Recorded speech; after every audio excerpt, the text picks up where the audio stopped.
Hey friends, welcome back to Homestead on a Prayer. In case you're new here, my name's Jennifer. As you can probably see by my Christmas decorations, we just had Christmas. Today is actually the day after Christmas that I'm filming this. I think I'm probably going to post this around New Year, so it'll be a few days after Christmas when you see this.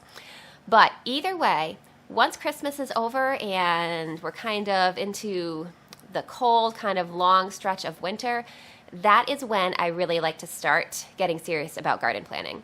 Now, to be honest, I've been kind of low-key planting my garden pretty much since, before my summer garden ended last year. So I've been kind of doing a little bit of planting here and there. But it's going to be time to start seeds before we know it. I know winter feels long and like it can drag on for a long time. But honestly, time goes fast, and before we know it, it's going to be time to start planting seeds.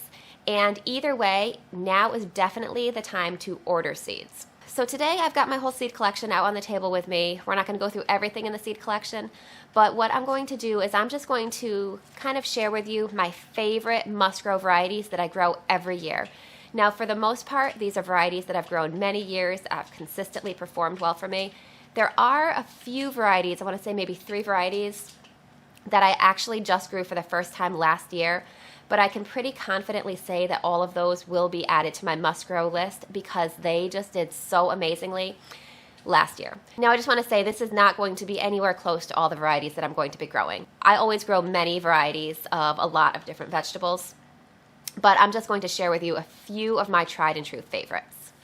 So let's start with broccoli. Broccoli is actually a little bit of a challenging category for me because I do have a tried and true favorite. But I think that seed may have been discontinued by the farmer that was growing it because I have been unable to find it for 2 years now. If you are fortunate enough to find this broccoli variety, my favorite variety is Arcadia. Now, last year I shared with you that I was unable to find seed for it, so I tried out Eastern Magic instead. I actually tried out another variety as well, but Eastern Magic was the one that did really well. So I'm thinking this will only be my second year growing Eastern Magic, but I have tried a variety of other broccoli varieties over the years, and none of them really did as well as Arcadia except for Eastern Magic. So I'm thinking that is probably going to be my new go-to variety. I'm going to try a couple other broccoli varieties as well, but that is one that even though I've only grown it 1 year, it did well for me because I'm unable to find my favorite Arcadia variety. Now, I should also mention that these are the must-grow varieties for me. Your must-grow variety list may look very different. A lot of that could depend on your growing conditions. A lot of that could depend on your personal taste preferences or, just what type of what type of vegetables you like to grow and your family likes to eat. So your must-grow list might look a little bit different than mine, and that's okay. I'm just sharing some varieties that have done well for me, and hopefully this will inspire you to maybe try some of these varieties or to find some other varieties that do better for you in your area. So let's move on to the next category, which is going to be beans. Now, I always grow probably about 5 or 6 varieties of beans every year, but I kind of mix up what varieties those are with 2 exceptions. My favorite pole bean varieties are Rattlesnake, which is it's a green bean. It's very slightly flattened with purple streaks. It's really pretty, and it consistently does well. It yields well for me. It does well in pretty much all growing conditions that I've had. I've grown that one for years, and I've been really happy with that one. The other variety that I grow every year is Vortex. That's kind of a classic rounded green bean. Again, it does really well. It's a little bit earlier than Rattlesnake, so I like growing both of them because I'll get a yield from the Vortex beans, and then when those are taking a little bit of a break, the Rattlesnake will kick in. They'll kind of go back and forth like that over the growing season, and that way I have a really consistent yield of green beans coming into the house. So those 2 varieties I do grow every year. I usually also grow a purple variety. I kind of mix up what variety that is. And I usually grow probably 2 or 3 bush bean varieties as well. But again, I don't have specific go-tos for bush beans. I just kind of change around what I grow. I do grow Provider green bush beans quite a bit, so I'm not sure if you'd say it's a go-to because it's not on my must-grow list every year, but I do like that one. So that one's another one to check out if you're interested in bush beans. I tend to prefer pole beans, but I grow some bush beans as well because they yield earlier And another thing I really like about bush beans is they don't take up a lot of space, so you can kind of stick them in between other plants when you just want to do a little bit of companion planting or interplanting, just get the most use of your space possible. So for that reason, I grow both varieties. Now that kind of leads me right into peas. I only really grow snap peas. I haven't really tried growing shelling peas. I think to grow shelling peas, you kind of need to grow a lot of plants to really make it worthwhile to get a substantial yield. I don't really have a lot of space, so for me it's a better use of space to grow the snap peas. Now I have two varieties that I grow pretty much interchangeably. They are slightly different, but they're really very similar, and that is sugar snap, which is basically the classic sugar snap pea, and the other one that I grow is super sugar snap, which I think they call it super because it might be slightly more disease resistant. I'm not sure what the exact reason is, but they yield at slightly different times. So I like to grow both of them because it extends my snap pea harvest season. I have tried other snap pea varieties. Some of them have been very good, but none of them really compare to those two, so I consistently grow those two every year. So next I want to talk about lettuce. Lettuce comes in so many varieties, and I love growing a big range of lettuce. I love having different colors and different shapes and different textures of lettuce, so I always grow many, many varieties. I probably plant maybe 8 separate varieties, plus I plant a couple of lettuce mixes as well, so I end up with a lot of lettuce varieties. But I do kind of mix up what varieties I grow most years. I do have a few tried and true go-tos that I plant every year. My overall favorite lettuce is the classic Butter Crunch. I like it because it is dependable for me. It yields really well. It has a nice sweet flavor. It has a really nice crisp but not too crisp kind of buttery texture. I mean, you can kind of tell it's in the name, Butter Crunch. So I really like that one, and I grow that one every year. I also grow Black-Seeded Simpson every year. Now that one I will say does tend to bolt pretty early in the summer, so that's more of a little bit of a cool weather lettuce, so I try to get that in the ground pretty early spring.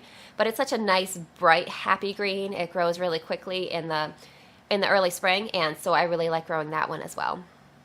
I do always grow some red lettuces as well. I don't have a specific one that I definitely grow every year. I do like Merlot. I'm not sure that I can say I definitely grow that one every year, but I do like that one for a red lettuce. I also like Marvel of Four Seasons. That one's kind of similar to Butter Crunch, but it's got a little bit of a tinge of red to it. I think it might be, it's hard to tell because growing conditions are so different every year. I think that one might be slightly more resistant to bolting than Butter Crunch, but either way, they've both done well for me, so I grow both of those. The other thing that I always grow for lettuce, this isn't really a specific variety. I usually you'll find that a lot of seed companies will carry a mix like this. I like to grow a summer lettuce mix, and I also like to have a winter lettuce mix for obvious reasons. The summer lettuce mix will contain varieties that are a little bit more heat resistant and less likely to bolt or turn bitter in the summer. So I like to plant a lot of those in the summer and keep my lettuce harvest going as long as possible. Winter varieties, obviously, they're going to be more resistant to cold temperatures. They're going to be more frost hardy. They're going to go longer into the winter for you. So I like to have both of those mixes as well, in addition to the specific named varieties that I mentioned. And as I said, I'm going to grow a lot more lettuce varieties than that, but those are the ones that I make sure are in my lineup every single year. All right, so let's talk about cucumbers. In case you haven't figured it out by now, I'm not really going in any kind of order. I just kind of made a list of my favorites, and I didn't go alphabetically or anything like that. So this is just kind of a random list. So we'll talk about cucumbers next. Now the first cucumber variety I'm going to mention is one of the ones that I referenced at the beginning of this video when I mentioned that I had some varieties that were new to me last year. So I tried the Silver Slicer last year for the first time, and that cucumber did exceptionally well, and it was so sweet. Plus it's a beautiful white color, so it kind of gives you a nice contrast to the classic green cucumber. So I really enjoyed that one, and I can pretty confidently say, even though I've only grown it one summer, that's going to go on my must-grow list, and I'll be growing that every year, unless something drastically changes. Basically, last year was not a good cucumber year for me. We had a lot of pest issues really early on. Then we had an extended drought that lasted almost the entire summer. Combined with more heat than we normally get here in Connecticut, my cucumbers just really didn't do well last year, except for the Silver Slicer. That one did amazingly well, and if it performed that well in those really challenging conditions, I'm going to say that I would think it's pretty much guaranteed to do well for me every year. Now, We'll see if it stands the test of time, but I've heard a lot of good reviews from it from people, and a lot of good reviews from people growing in different areas of the country too. So I'm thinking that is probably a pretty widely adapted cucumber that will grow in most areas. So I'm going to grow that one again this summer, definitely. And I'm pretty confident in saying that it's going to go on my must-grow list every year. Now, another cucumber that we really like to grow is the lemon cucumber. This is a round yellow cucumber. It's really unique looking. It starts out kind of a bright green, kind of yellow tinged cucumber. As it matures, it turns a little more yellow. Now, you want to find the sweet spot to harvest it before it starts to get kind of tough and seedy and bitter. As with any cucumber, you want to harvest it during that sweet spot before it gets too big. So that one is definitely a good snacking cucumber. It's good for snacking, it's good for salads. My son really likes that one a lot. He just eats them like apples. So we grow those every year. Those, I have not tried pickling them. I'm not sure if they would be as good for pickling. If you have tried pickling the lemon cucumber, can you let me know in the comments, because I'm curious about that. But I think with the shape that it is, it probably wouldn't be the ideal pickling cucumber, but it's a great snacking cucumber. So I am going to grow that one every year. Now, additionally, we do always grow a pickling cucumber. I have been growing homemade pickles for the past couple years, and I've liked that one. But I've grown other pickling cucumbers in the past, and I didn't notice a really big difference in them. So I'm growing the homemade pickles, but I've also grown H19 Little Leaf in the past, and before that, I can't remember. I've grown a few kinds. Honestly, they all did pretty well. They were pretty similar. So those are the main cucumbers that I grow every year. I will be growing more varieties as well, but those are the ones that I would say are definitely standouts that I'm going to make sure are in my garden every year. All right, so let's talk about kale. I like to grow a variety of kales, partly because kale is one of those plants that you can harvest really early in the season and also really late in the season. So kale is kind of there for you when there isn't really anything else to harvest. So because of that, I like to grow a variety of different textures, flavors, colors. I just like to have a nice variety of kale. I like to be able to freeze it and throw it into soups in the winter. It's just good for a lot of things. So I always make sure to grow some type of lacinato kale. That's kind of the classic Tuscan dinosaur kale. It's got really dark, crinkly leaves. It's a really pretty looking kale. The past couple years, I've been growing a variety of lacinato kale called Dazzling Blue, and that is a beautiful kale. As you could probably tell from the name, the leaves have a bluish tint to them. They have a purple rib in the center. It's just a beautiful kale, and we really enjoy that one. Now, I have noticed this is going to depend on your area. In my area here in Connecticut, we're in Zone 6. That kale is not as winter hardy as the other kale varieties that I grow, so that one usually does not overwinter for me. But it does well into the winter and early spring. So it's a good kale. We definitely enjoy that one. I do also like to grow Russian red kale. Sometimes you'll see it called Ragged Jack. That's a really beautiful kale as well. It's got kind of a purpley reddish tint to the leaves. They're kind of jagged edges, and we really like that one. That one has been very successful for us, so I grow that one every year. Another variety that I like to grow every year is blue curled Scotch. That's kind of like the classic kale. If you buy kale at the grocery store, it probably looks a lot like blue curled Scotch. That one is very winter hardy, so I really like it because that one pretty much always survives my winters, unless we get some kind of crazy winter. I think it survived my winter pretty much every year that I've grown it. I do usually cover my kale so that I can keep harvesting it over the winter, but even without protection, I think that it would probably still survive the winter. So that's a great option as well. All right, so let's talk about peppers. Now, peppers are kind of one of those hit or miss type of vegetables for me. I generally have been really successful with growing hot peppers like jalapenos. So I usually grow a couple varieties of jalapenos. I usually grow the early jalapeno. That one, as you can tell by the name, it's an earlier yielding jalapeno. It does really well for us. I find that, at least in my growing conditions, it's generally a very mild jalapeno. There have been some years when it has barely any detectable heat, and I actually kind of like that because I'm not a big hot pepper person. My husband prefers the peppers to be a little bit spicier. So I also every year grow the jalafuego pepper. Now you can tell it's got fuego in the name. That's definitely a spicier pepper. That one is a little bit hot for me. So I find actually if I'm pickling a bunch of jalapeno peppers, if I put both the early jalapeno and the jalafuego peppers in the jar to be pickled together, they kind of neutralize each other and you end up with an overall medium heat. And so I find that to be really good.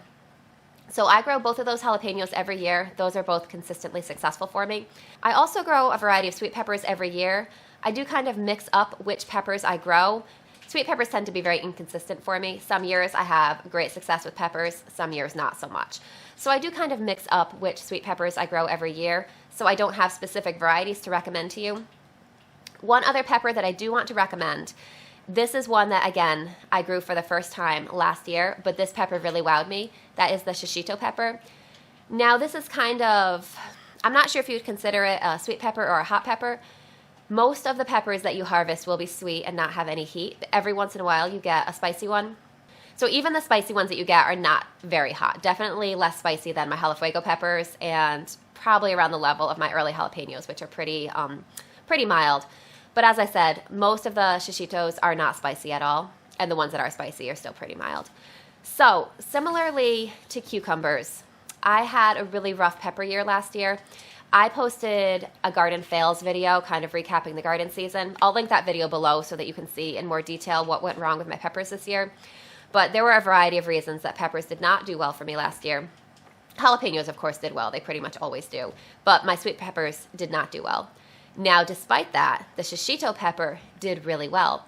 And so it kind of triumphed in all that adversity. So I'm going to say that that's going to go on my must-grow list because they were delicious little peppers and they performed really well even in really challenging conditions. So I'm going to add that to my must-grow list as well, even though I've only grown it 1 year. Okay, so I'm going to talk about summer squash next. Now, I honestly don't grow a real lot of summer squash because it is not my family's favorite vegetable, so we pretty much only grow zucchini. My daughter likes yellow summer squash, but she's the only one who really likes it, so we usually get some from a friend who grows it for her, and I just grow zucchini for everybody else. So again, I mix up the varieties of zucchini that I grow every year. One type that I do particularly really like, though, is called coquezel. It's a really pretty zucchini. It's striped dark green and light green. And that one consistently does well for me. So I really like that one. So I'll probably be growing maybe 2 plants of that this year and probably 2 plants of some other type that I haven't decided yet. So coquezel goes on my must-grow list. All right, so let's talk about tomatoes. Tomatoes are my favorite thing to grow in the garden. And I could have a really long must-grow list here, but I'm going to cut it down to just a few varieties. Now, again, I do play around with what tomato varieties I grow every year just because I love tomatoes and I love all the varieties that they come in. You know, they come in so many different colors and shapes and so many different flavors. I just love trying new ones out every year. But I do have a few that I consistently grow every year because I really do love them. So I'm going to mention a couple cherry tomatoes that I really like. Sun Gold is by far my favorite cherry tomato. It's the perfect blend of sweetness with a little bit of acid, and it yields really well for me. It always does well. That is a really consistent, dependable tomato, and everyone loves the flavor. So I grow that one every year, so I usually grow the most tomato plants, at least the most cherry tomato plants of my Sun Golds, because I really like those. Another cherry tomato that we really like in my family is called black cherry. Now this one does really well for us. It's probably not quite as consistent as Sun Gold, but it still yields really well. The tomatoes are a little bit bigger. They're kind of large for a cherry tomato. They've got that dark kind of smoky look to them, so they're really beautiful and a nice contrast to the bright golden orange of the Sun Gold. I like to grow a variety of colors of cherry tomatoes because I think it just makes a salad or a tomato basket so beautiful. So black cherry definitely goes on my must-grow list. We really like that one. Now, another cherry tomato that we grow every year is Maxwell cherry. This one makes little red cherry tomatoes, and these plants they're just like machines. They just yield and yield and yield, and we get so many little cherry tomatoes from those Maxwell cherry plants. They're sweet and juicy, and they just burst in your mouth. We really like those. It tends to have a pretty good disease resistance as well, so we grow those every year. Now, as far as large slicing tomatoes, my favorite tomato that I make sure to have in my garden every year is the Cherokee Purple. You know, it's a big purplish tomato. It's sweet, it's juicy, it yields really well, especially for an heirloom. And it has about the same disease resistance as most tomatoes that I grow. So I find that that one is my favorite, has the best flavor, it yields really well for me, so I grow that one every year. Now, one other tomato variety that I want to mention, and this is a third type of seed that I grew for the first time last year that actually did make my must-grow list. Now, I'm going to have to give it a couple more years before I say it's definitively on my must-grow list, but it did really well for me last year, was the climbing triple crop. That tomato performed really well, especially compared to a lot of other tomatoes that I tried. It produced a lot of tomatoes. They were very delicious and sweet and meaty, and they were just really good. So I was really impressed with how well that tomato did, especially with the drought that I mentioned. You know, I mentioned that when we were talking about cucumbers. That was really hard on my tomatoes too.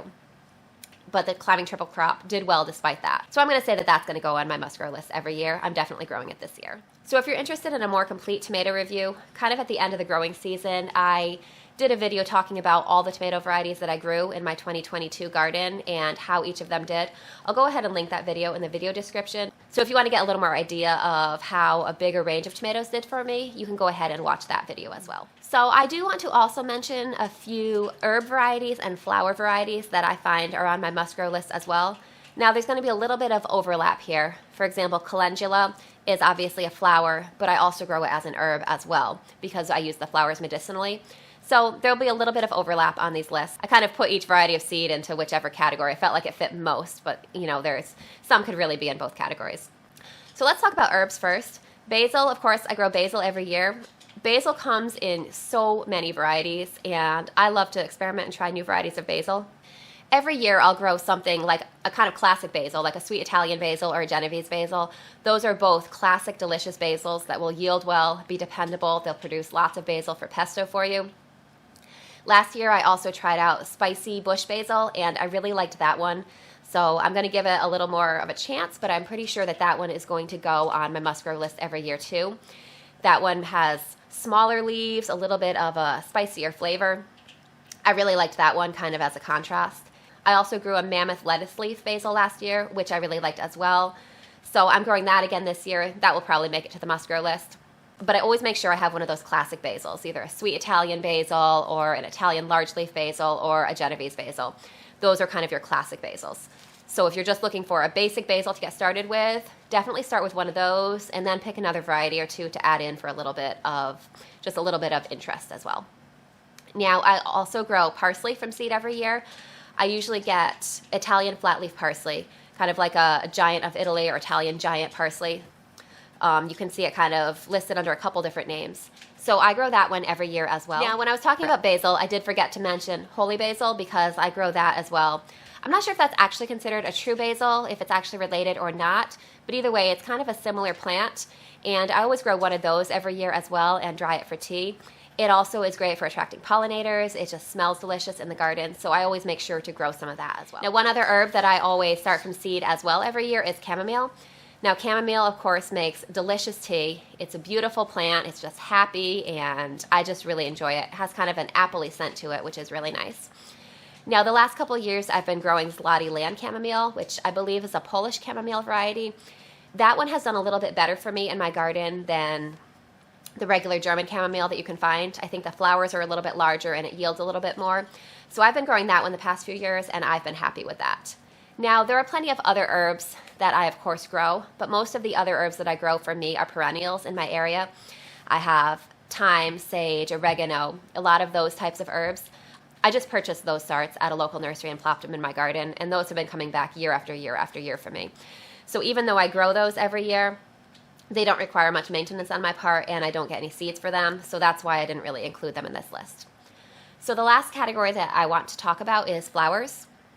Now, I'm talking specifically here about flowers that you would put in your vegetable garden as companion plants. So I already mentioned calendula. Calendula is good in many ways. It is a great companion plant. It's great medicinally, and it's just beautiful and cheerful. So I always make sure to have calendula in my garden. Now, I've grown a variety of different kinds. Probably my favorite is called Resina. I like that one because I'm using it medicinally. I like that one because it has a higher concentration of the resins that make calendula so great for you. So that's the one that I grow, and I save seeds from that every year. So also in my vegetable garden, I like to grow a lot of zinnias. They're just so beautiful and cheerful. They come in so many different colors. You know, planting a lot of flowers in your garden is great for so many reasons. One being that it attracts pollinators, and attracting pollinators to your garden is going to increase your vegetable yield as well. They can also attract beneficial insects, which will kind of take out some of your pests for you, make your job a little bit easier. So I usually grow a variety of zinnias. One particular type that I do really like is the Queen Lime Red Zinnia. It's a really pretty, almost like antique-y looking zinnia. It's got kind of a green with a red blush to it. It's really pretty. So that one I grow every year, but I always grow a variety of other types with it as well. So nasturtiums are another great flower I like to add to the vegetable garden. Again, they're pretty and cheerful. They're also actually really good at attracting aphids. So if the aphids are going to be drawn to, say, your lettuce or your peas or something like that, if you have nasturtiums there, a lot of times they'll be drawn to your nasturtiums instead and leave your vegetables alone. So it's kind of called a trap crop. So that is a great way to get a little bit more yield out of your vegetable garden. Plus, I like that they're edible. The flowers they're kind of sweet and peppery at the same time, so they make a great addition to salads. They'll really kind of jazz up your salad, make it really pretty, and just give a little extra pop of flavor. The leaves are edible as well. I think they're a little bit sharper. But either way, it's just a really fun, beautiful plant to grow. So another flower that I really like to add to the vegetable garden is cosmos. They're really pretty, and they just make your garden just a really cheerful, beautiful place. They make great cut flowers as well. Again, they attract pollinators. A lot of cosmos will kind of self-seed in your garden, depending on your area. And so that can make it a really low-maintenance plant. It'll just keep coming back year after year, even though the actual plant isn't annual in most areas. The seeds will plant themselves, and sometimes you'll get a little bonus volunteer cosmos in your garden. So I just realized I told you guys about nasturtiums and cosmos and forgot to tell you my favorite varieties, which is the whole point of this video. So nasturtiums, I grow a lot of different varieties of those. The Jewel Mix is kind of the classic nasturtium variety that you can find. It contains a mix of mostly red, orange, yellow. You'll get some really pretty colors in there. So if you just want to get one seed packet of nasturtiums, the Jewel Mix is a great place to start. Now, one thing to keep in mind with nasturtiums, most nasturtiums are considered a bush plant where they'll be small and compact and kind of grow in like a little ball. But there are climbing varieties or trailing varieties as well that spread out and take up a lot of space. So that can be an asset if you want that. But if you have a limited space, just make sure that you get one of those more compact varieties. I think that most varieties are compact, so if it doesn't tell you on the seed packet that it's a trailing or climbing variety, then it most likely will be one of the smaller types. But that's just something to keep in mind. Now, as for cosmos, there are a lot of varieties of those that I grow as well. I really like Picotee cosmos. They're really pretty. They're kind of white flowers with purple edges and kind of purple streaks along them. So those are one of my favorites. I usually also grab some type of cosmos mix. I've done the Psych mix before, which is really pretty. I've done the Double Click mix, which is also really pretty. That's kind of more double flowers, so they're a little bit fluffier. So I really enjoy both of those. I know the Sonata mix is really popular. I've grown that a couple times as well. I just kind of mix it up because I like variety, but I don't think I've ever grown a bad cosmos. So as far as I know, they're all great choices. So I do also always grow alyssum every year. I don't think I really have a specific variety. I just kind of find a seed packet that looks pretty. I usually like to grow some white alyssum because I'm growing so many other flowers that have a lot of bright colors. I like the white as a little bit of a contrast. I think it makes those other colors really pop. One thing that I really like about alyssum is that it tends to do well in the cooler weather. So it'll do well for you in the spring, and then it'll kind of slow down over the summer. Then in the fall, it'll pick back up again. So it's kind of at its best when a lot of the other summer flowers are kind of dying down. So I really like it for that reason. It kind of fills in a little bit of a void in the flower season there. So as I said, I usually grow a white variety, but it comes in a handful of different colors, and they're all really pretty. You could get an alyssum mix too, and that would be a great choice as well. One other flower that I like to grow in the vegetable garden is borage. Now, borage is edible. It has these little blue flowers that taste kind of cucumbery. They're pretty, and I like to add them to salads a little bit here and there. The main reason I grow it is because the bees really love it, and I really like to have a lot of bees in my garden pollinating all my plants for me. So that's probably the main reason that I grow it. It does self-seed pretty easily, so once you get established, you'll most likely have it from there on out. That being said, I did not have any borage come up in my garden last year, so I will be buying seeds for it and making sure that I plant it for this coming 2023 garden. All right, so I think that's about it for my must-grow vegetable varieties. If you have any other must-grow varieties that I did not mention, go ahead and leave those in the comments. Now, there are lots of other plants that I grow. As I said, this is nowhere near an exhaustive list. I will be growing many more plants than what I mentioned here, but I just wanted to give you guys a few of my favorites, as I know it's getting time to start shopping for seeds, and hopefully, especially for those of you that are maybe new to gardening, this might give you a little bit of kind of a starting point, some varieties to check out, and Definitely I recommend talking to some local gardeners to see what varieties work well in your area. Now, a lot of these vegetables that I mentioned are pretty widely adapted and will do well in most growing conditions over the summer. But as I said, there are certain varieties that do better in certain areas, so definitely talk to some local people and get some ideas about what works well in your area. So I look forward to planting my garden with you guys this season, and I'm just really looking forward to the gardening season. So I have got to get ordering some seeds. I will definitely, when my seeds come in, I'll definitely do a seed haul video and share what I got with you guys. I can't wait to do that. So I hope you guys are having a great day. I'll see you soon. Bye guys, I'll see you next time.